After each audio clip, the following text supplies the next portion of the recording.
Hello and welcome to Built to Go, a van life podcast. I'm your host, Jeff Wagg, coming to you from the College of Curiosity. This time it's episode 176, and we're going to talk about 10 things I got wrong.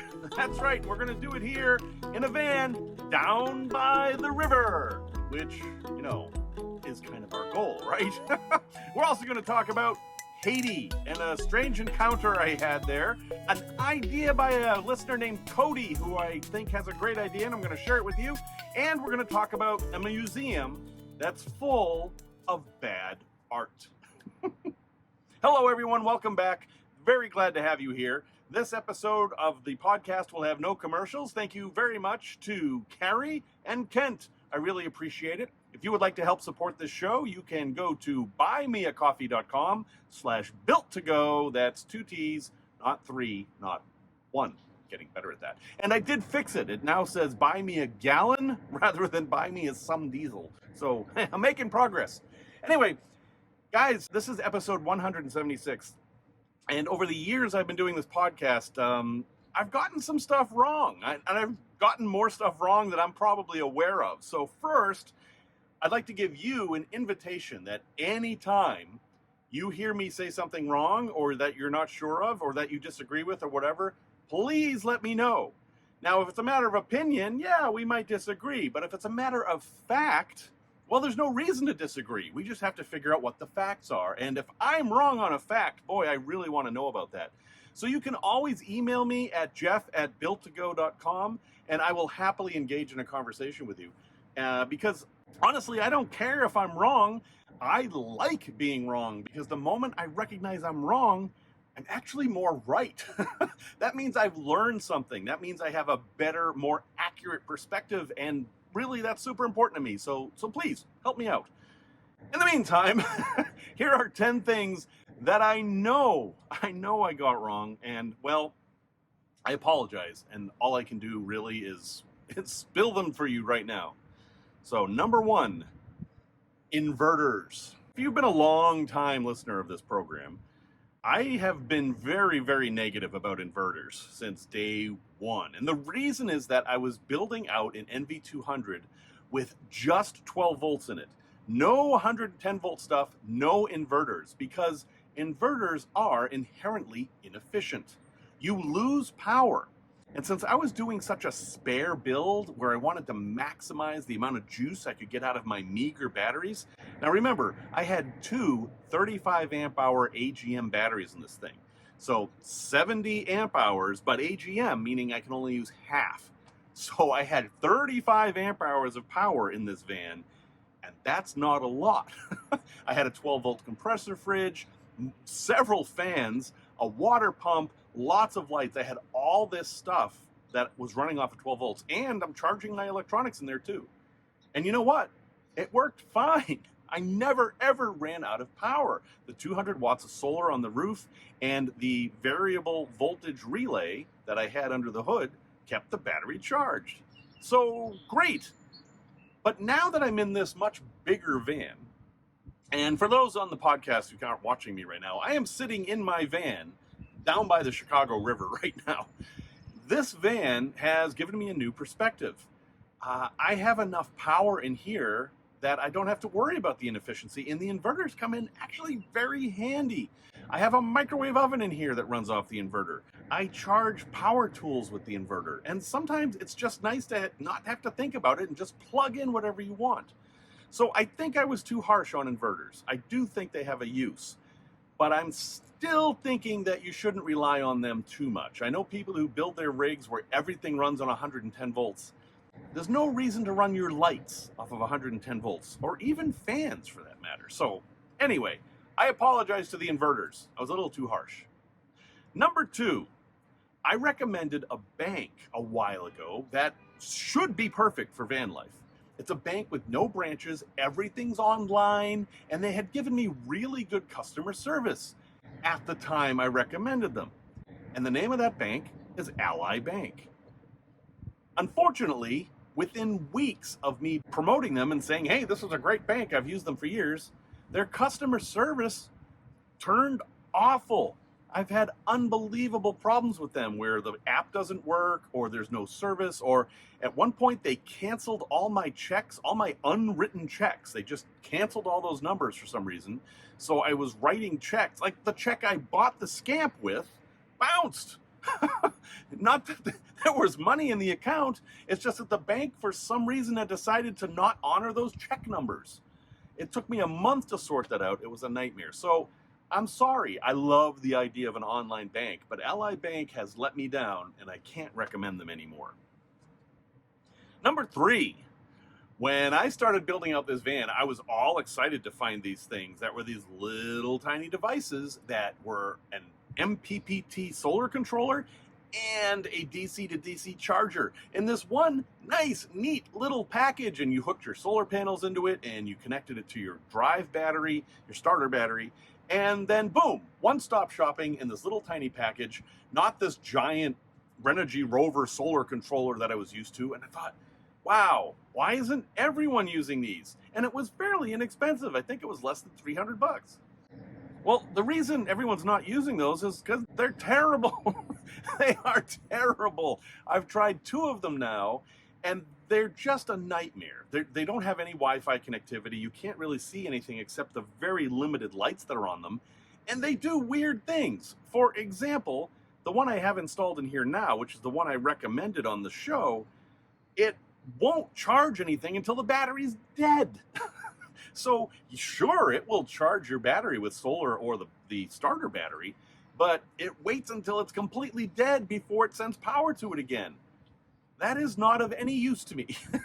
You know, I want to keep making power because I'm not going to be able to make any at night. So yeah, I can't recommend these things. With mine, I have turned it into just a DC-DC charger that I turn off. I have a fear that it's actually draining the starter battery, so I don't trust the thing.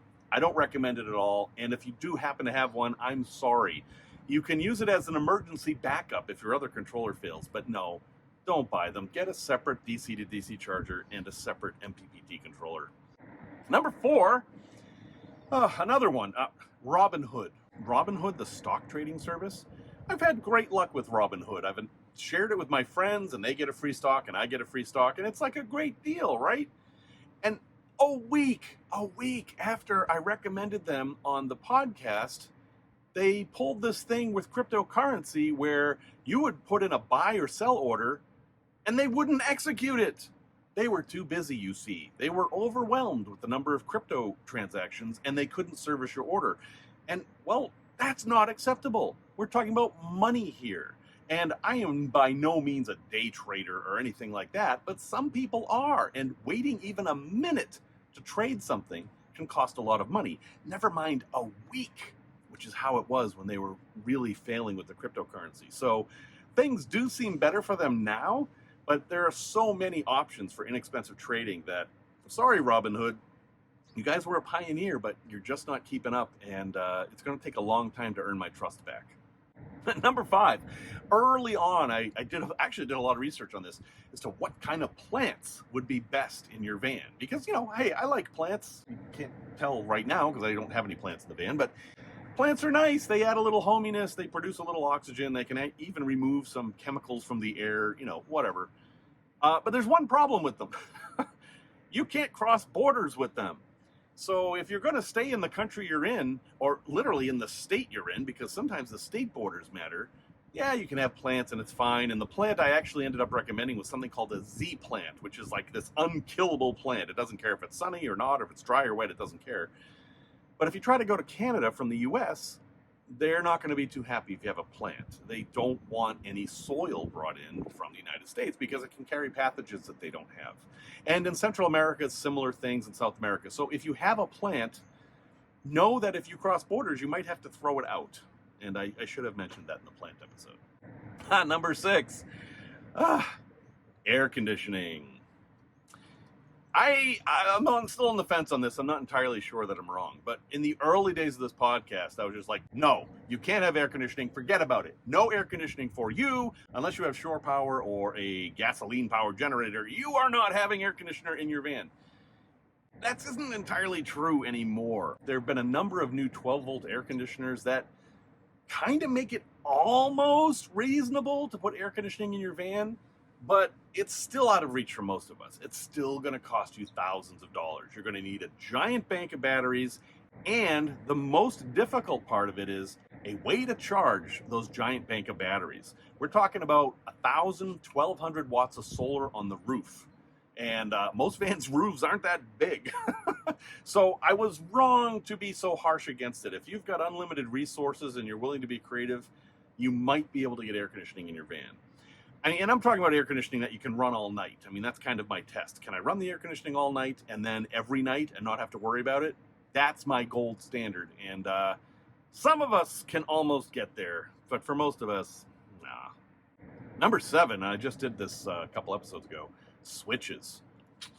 Yeah, AC or DC, does it matter? Can you go to Home Depot and just get the normal wall switches and use them in your van on your DC circuits? Kinda. I mean, it's not going to not work, but the problem is that those switches aren't designed for that. And when you send DC through an AC switch, you get a lot of arcing. And arcing damages the switch and causes other problems too. So it's not a good idea. You can do it, but you shouldn't. And early on in the podcast, I completely missed that, and I shouldn't have. That was a bad thing. So don't rip out all your AC switches if you put them in there. But going forward, yeah, go ahead and buy a DC switch, preferably a marine switch because they're higher quality. They're designed for DC. They can handle the arcing and the sudden increase in amperage the way AC switches can't. Number 8, and this one kind of hurts. Camco drains.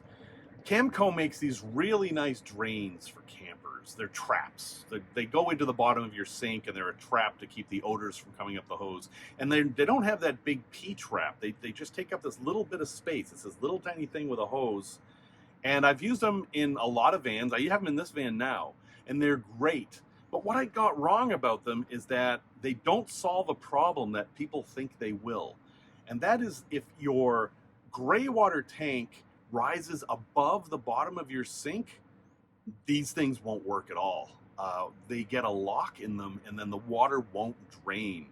So I should have mentioned that when I recommended these. If you are going to use a Camco drain, make sure there is space for the hose to go down so gravity can go down into your gray water tank. And depending on your build, especially if you're in like a minivan, you might not have space to do that.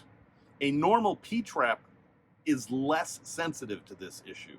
So sorry about that. I made it look really, really simple, but it's actually a little bit more complicated. Number 9, this is a little tricky. At this point, lithium batteries have come down in price, that it's almost a given that you should use lithium. Just spend the money on the lithium. They last 10 years, amortized over the years. It's cheaper to buy lithium, etc., etc., etc. But there are times when you don't want lithium. If you're going to do a lot of winter camping and you don't have a big budget, an AGM battery can make more sense. And the reason is that you can't charge lithium batteries when it's below freezing. Now, they do make self-heating batteries, and that will solve the problem, but they're fairly pricey. You're paying a big premium for that.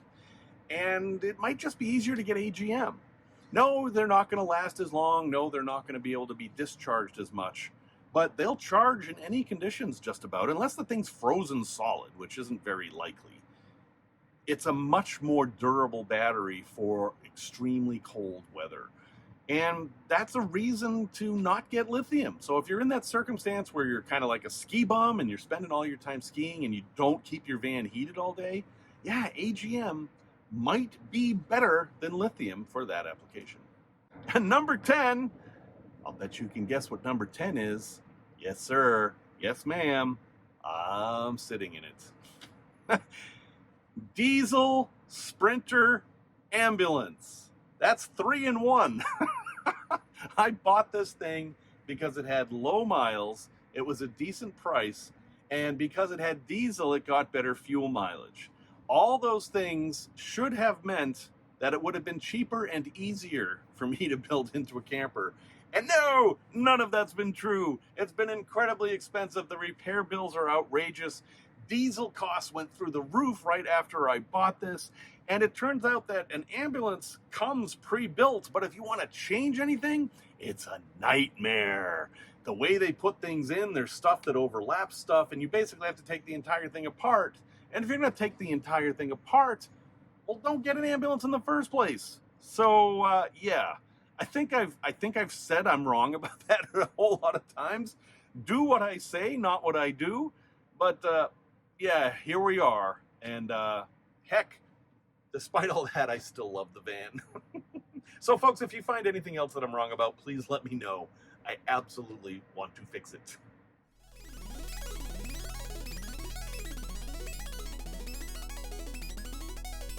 Tech Talk. So last week I talked about how your van wants to kill you, and one of the things that came up were partitions, and how a partition can be a good thing, because then if stuff kind of flies forward in an accident, it'll hit the partition and not you. But some folks like to turn their seats around to have more space, right? You've got the driver's seat and the passenger seat, and if you put them on swivels, well, they become furniture while you're parked in your van. It makes a lot of sense. So what do? Well, Cody had a great idea on Facebook, and he said, why don't you just put up a cargo net? And yes, I think this is a solution that could be a compromise. Now, a cargo net isn't going to be as secure as a well-built partition, but it is removable. The trick is going to be finding secure anchor points. And that's going to be up to you. You're going to have to find really secure anchor points in your van. Now, a lot of vans come with D-rings in the floor that you can attach to. That would be a good start.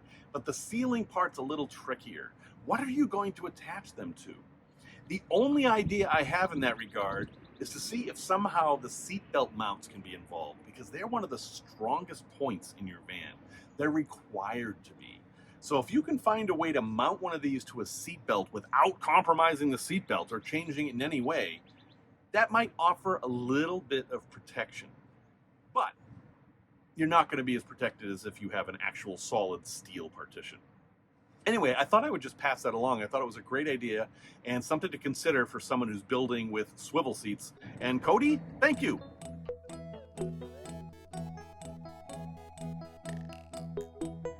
Product review. So IKEA, I know, IKEA again. You think I'm obsessed with IKEA, but it's only because I am. It's no other reason. IKEA sells this product called SKÅDIS, or I don't know how you pronounce things in Swedish, but it's SKADIS with some funny little things on top of the letters. SKÅDIS. And it's this pegboard system that I actually have installed in this van. And it's very versatile. So the way this works is it's not normal pegboard. Instead of circular holes like in pegboard that you would get from Home Depot or whatever, it has slots. And you mount it offset from the wall a bit. And then IKEA sells all these things that fit in those slots. There's little bungee cords, and there's cups and shelves and all kinds of stuff. And if you modify the stuff a little bit, you bend the metal a little bit, it mounts very securely, and it might be a solution for you in your van. In my van, I have one of these mounted over the stove. Now, my stove is by the door that slides open against the bulkhead, against the partition. And I have it on there. And I have all my cooking stuff in there, salt and pepper, spices. I have a spice rack in there, tongs and spatulas and all that stuff I have in a cup with a bungee cord. And all right, mine looks kind of messy right now, to be honest. And if you're not careful with this, it will look messy. But it's actually super handy. I mean, I just have to reach and grab whatever I want. And it all stays put while I'm driving. Now, remember the part I said about modifying it. You do have to modify the little drawers and the little clips that hook on there so they don't fly off in your van. And I think if you're in an off-road rig where you're doing some real bouncing, yeah, some of the stuff is going to fly out. But for me, doing a normal level of off-road stuff, nothing falls off of there, and it works pretty well. So they're fairly affordable, and they come in a bunch of colors, and you can buy all these accessories. And heck, go to IKEA and take a look and see if it's a good solution for your van. They will have them set up there, and you can see how they work. And I don't know, for me, I think they're pretty good.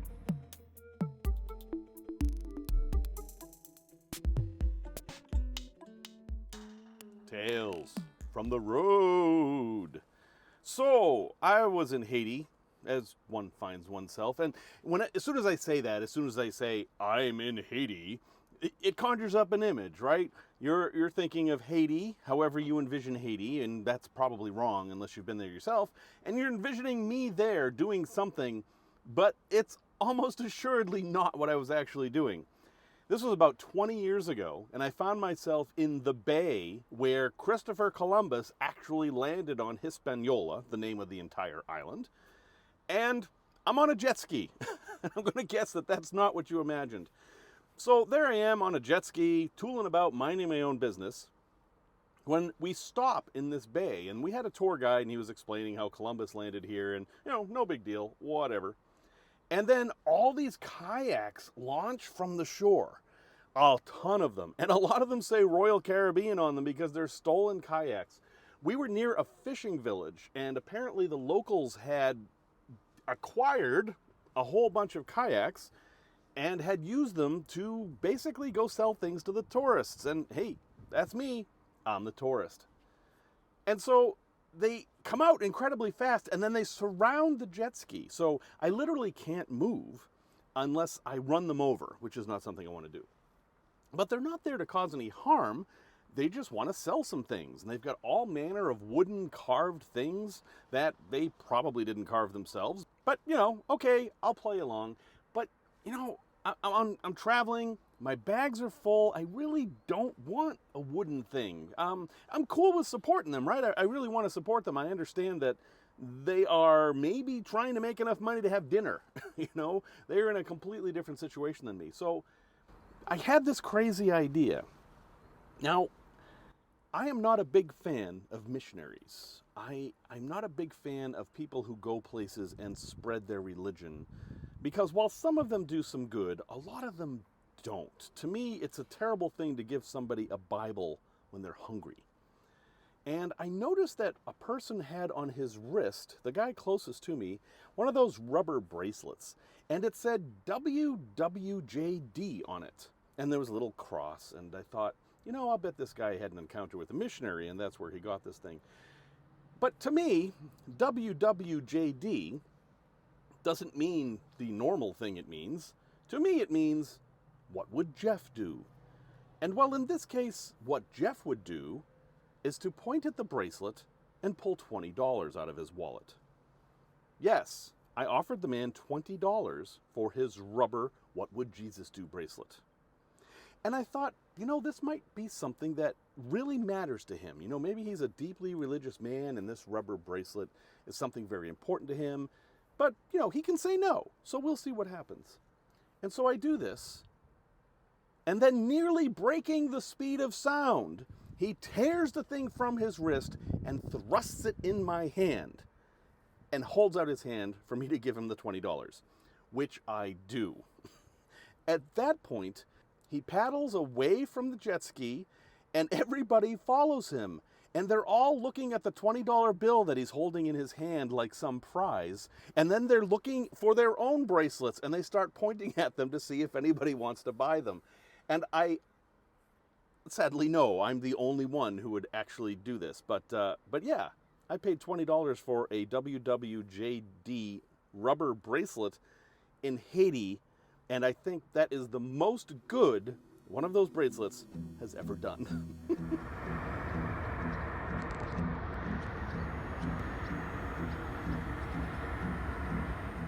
A place to visit.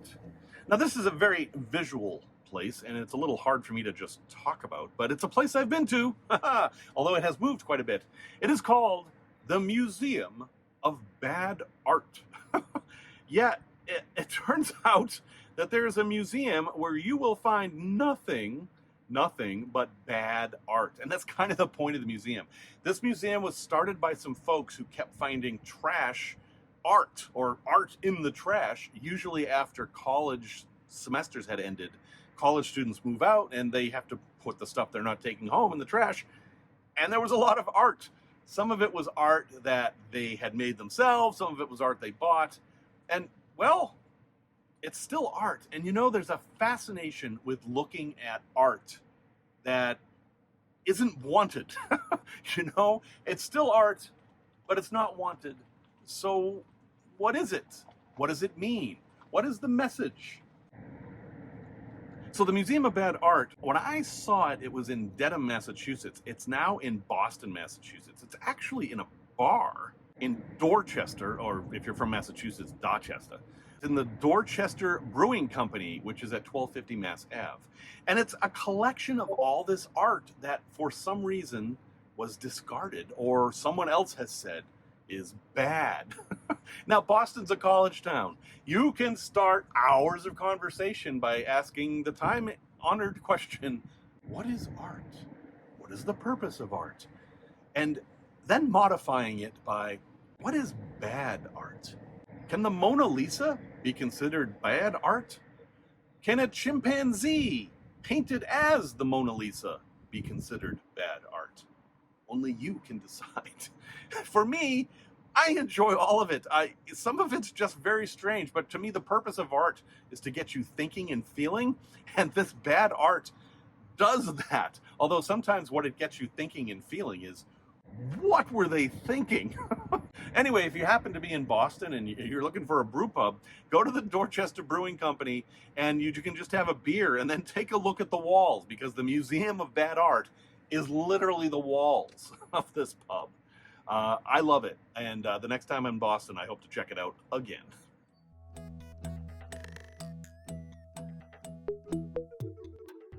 Resource recommendation.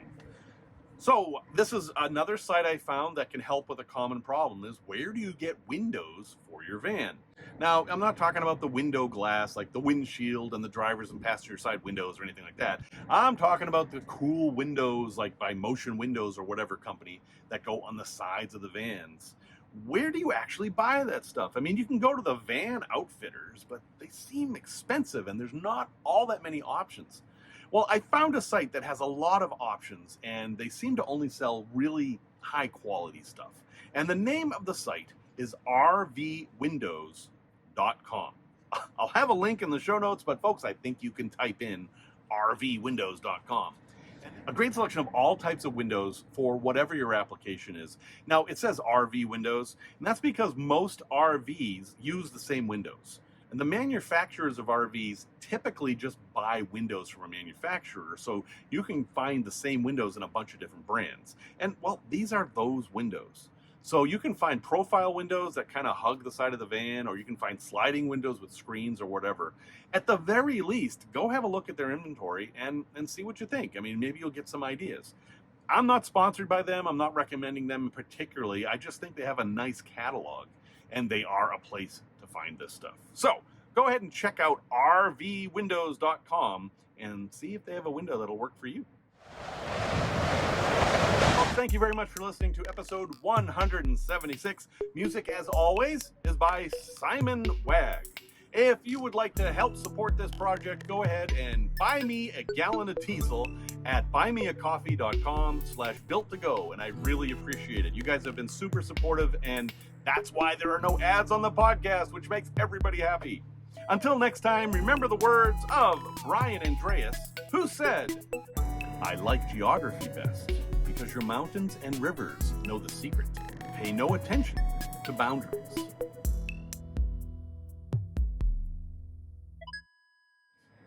Pay no attention to the boundaries. What the frick is going on out there?